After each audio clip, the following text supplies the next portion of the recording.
Hey guys, my name is David and you are watching Stories Told. Today, I am going to explain a crime, drama, thriller movie called The Parts You Lose. Please be aware, the video contains spoilers. Wesley is waiting for the school bus to arrive in the middle of nowhere, aka North Dakota. He gets on the bus and sits in the back.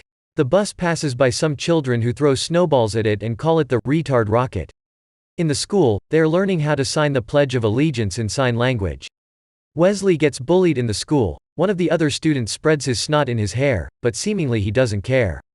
The bus drops him off once school is over and he walks home. They live in a small commune. They're having dinner and his mother, Gail, asks whether they are hungry with their little sister, Amber. She also asks what they want for dessert and Amber answers that she would like to have some crocodiles.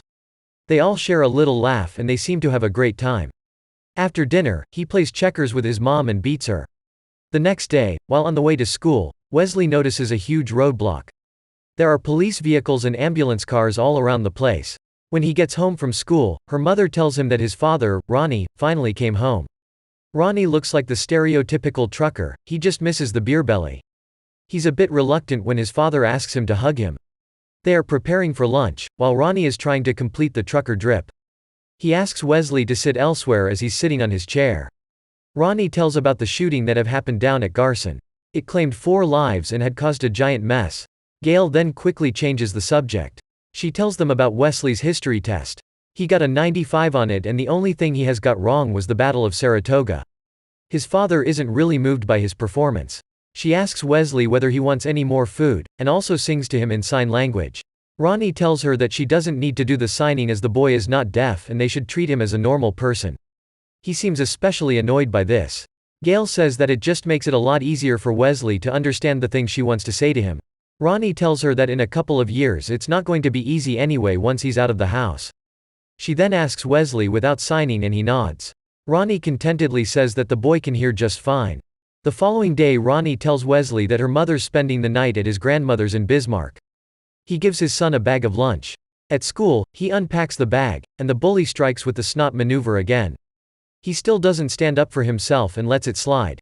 On the way home, he finds a man lying in the snow with a duffel bag. The homeless-looking guy shushes him. His hand is covered in blood and he looks like he's been lying there for a while. Wesley gets startled by him and runs away. He asks his father for help who is too busy repairing a tractor. He doesn't even understand the signs of Wesley and asks him to write it down. Wesley decides to run down where the man was laying, and his father follows him. Once they get there, they only find the marks in the snow as the man is gone. Ronnie scolds his son and tells him to come back. At dinner, he asks for the salt, but Wesley can't hear it. He flips on his son and slams the table after he couldn't hear him for the second time. Wesley comes down in the middle of the night and decides to go outside when he notices that his father is sleeping in front of the TV. He goes outside with a flashlight to investigate the scene where he met the man before. He finds him just a couple of feet away from his original resting place. He makes a homemade sled and puts the full-grown man on it. Wesley must be the most buff 10-year-old you have ever seen. He then pulls the sled to an abandoned barn. He lays the man on the hay bales, and even gives him a little blanket. When the guy opens his eyes, Wesley shushes him, so he goes back to sleep. He wakes up the next morning and finds the boy still there. He remarks that Wesley isn't the talkative type. He asks about his hearing aid and tells him that he isn't missing much if he can't hear. When the guy pulls up his sweater, he revels that he has been wounded. Wesley goes back home to take some medical supplies. In the workshop, a customer is asking his son about the types of wrenches, and he knows every one of them. This makes Ronnie extremely jealous. He notices Wesley coming out of the house and shouts at him. He still isn't willing to accept the fact that his son can't hear properly. Wesley gives the supplies to the man and he stitches the wound. The man is fed up with fruit snacks and asks Wesley if they have some normal food around here. The TV broadcast tells about the shooting that happened earlier. While his parents are watching the broadcast, Wesley manages to sneak some leftovers into his bag. Ronnie leaves with a somewhat fishy reason. He says that they need to get the tractor up and running right now in the evening. Wesley gives the man the food and he devours it. He praises his mom saying that she's a good cook. He explains to him that he can't stay any more time here as he needs to meet a friend. He tries standing up but still, he's too weak to walk. They also can hear the search helicopter flying past. The man gives instructions to him on what to do. He goes to a gas station and leaves the man's ring on the given truck. The trucker comes out of the gas station with a prostitute, and they pick Wesley up as well. He passes the trucker an envelope and refuses to tell him the whereabouts of the man. A cop car drives past them. The trucker tells him that he's going to figure this out, but it will take a couple of weeks at minimum. He passes a paper bag to Wesley. When Wesley gets back, he passes the bag to the man. He pulls out a phone from it and tells Wesley that he's going to stick around for a little bit more than he has thought before. The boy takes some of his father's warm clothes for the man. He asks him about school. He says that it's Washington's birthday, so they have a day off.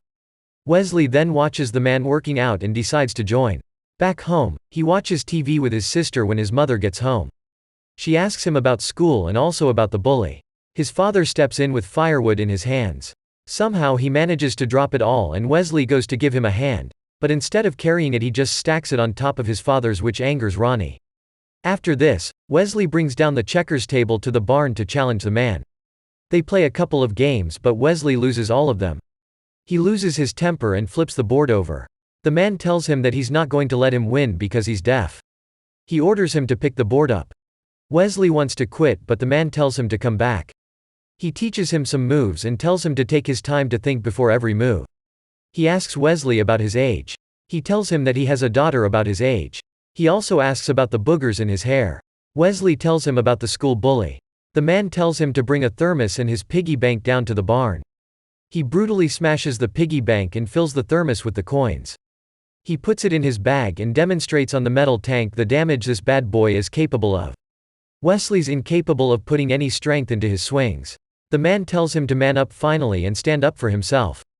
Filled with anger, he could finally deliver a decent swing with the bag. Wesley nervously anticipates the lunch break. Once the time comes for the snot maneuver, he stands up to face the bully. He can hear the man's voice in his head telling him what to do. He looks him straight in the eye but the bully backs off before it comes down to anything more serious. After he gets home, he is greeted by his mother and Mr. Chambers. He sits down and Mr. Chambers explains to them about the robbery 3 weeks ago. He says that out of 5 robbers 4 have been apprehended. He shows a picture of the missing 5th robber, the man in the barn. They believe that he is wounded and possibly incapacitated. Wesley looks out the window and notices 2 agents are investigating the barn. Mr. Chambers asks Wesley whether he's seen the man or not. He's avoiding the answer and the agent asks his mother to speak to his son alone. He tells him a story about his old neighbor Mrs. Stratton. She always fed stray animals and one day she started feeding a baby mountain lion. But a few weeks later that same mountain lion killed her and her family. Another agent knocks on the window and Mr. Chambers leaves. While playing checkers with the man, he notices that he is missing a finger. He tells him a tiger bit it off.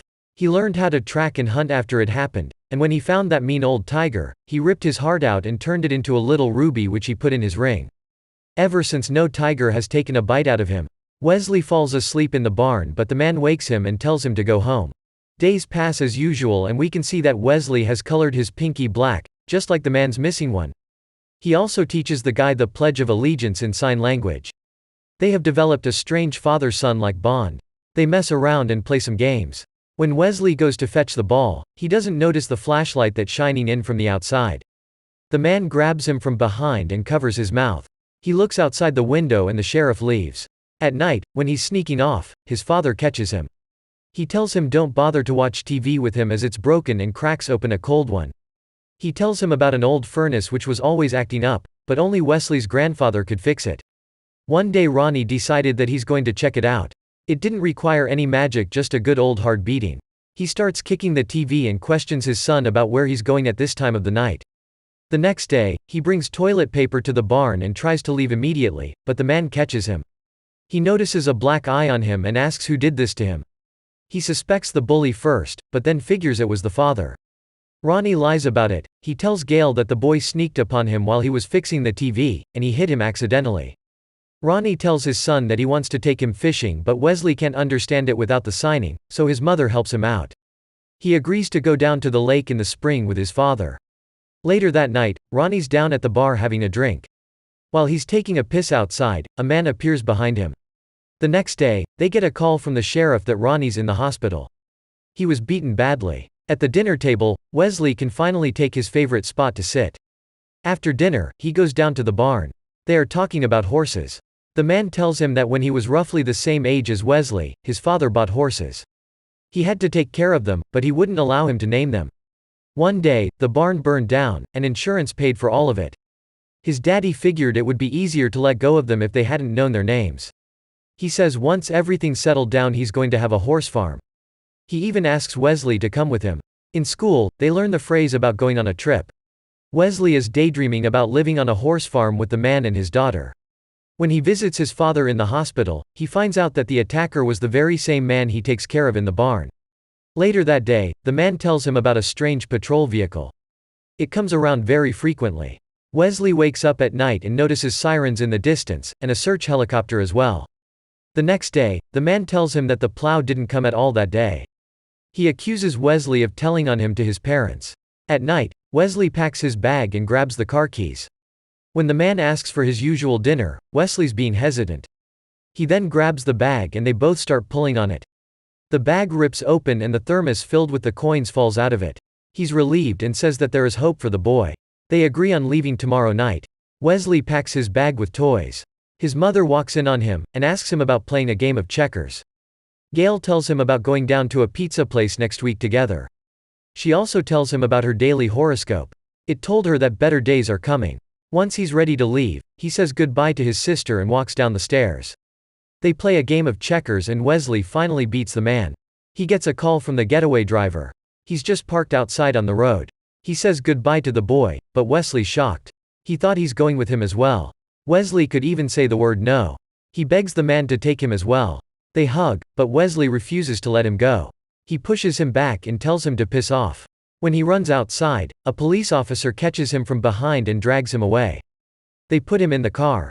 Mr. Chambers is giving out orders on the radio. Wesley notices the getaway driver in another car. Mr. Chambers orders a whole SWAT team to get inside the barn. They fire some shots as well. Wesley starts to scream on top of his lungs. The next day, he goes back to the scene. He finds the checkers box filled with money. When he gets home, his father asks him to hug him. Wesley hugs his father then runs up to his room. He sits on the bed and puts on the ring of the man.